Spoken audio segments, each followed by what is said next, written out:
Now that we have all of our sets of scales cut out, we are going to get ready to attach them to our fish drawing that we made previously. So, to mimic the way that a fish's scales look in real life, we are going to overlap the strips of paper, which just means that one at a time we'll lay the strips of paper over each other like this. So, we're going to make sure that we start from the back of the fish. So, where the tail is, that's where we're going to lay down our first set of scales. And then the next strip will go on top of it like this, just covering up that back straight edge. And I want to make sure that the bumps come in between the bumps on that first strip of paper like this, because that's how a fish's scales look in real life. Now, when I add my next set of scales, I'm going to do the same and overlap them on the top of the last strip of paper. I don't want to place them next to each other like this. I want them to be placed on top of the others so that they overlap.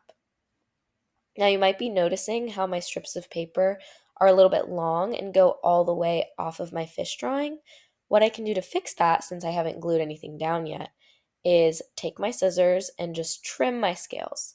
So for that one, I thought I only needed to cut off one bump, but when I put it down to check, I thought maybe I can cut off one more so that it fits better.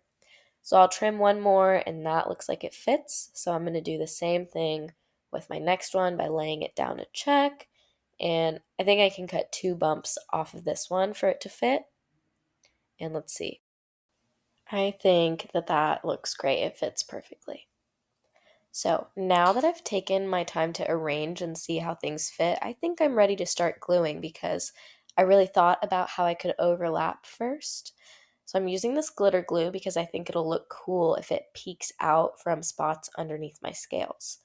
So again, I'm starting from the back where my tail is, and I'm going to squeeze a little bit of glue onto the back of my first set of scales. And then I can turn it over and place it where it should go, right by the tail, and give it a rub to make sure that it's sticking in place.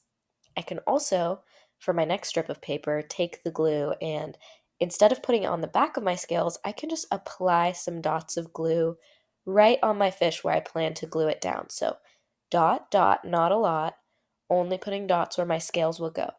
And then I'm overlapping that strip of paper so that it goes just slightly over that first set of scales. And I'm going to pat down each part so that I know that it's really glued down.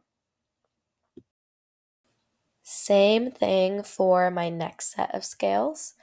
I'm going to hold it over to see, and I think I should trim it there so that that fits.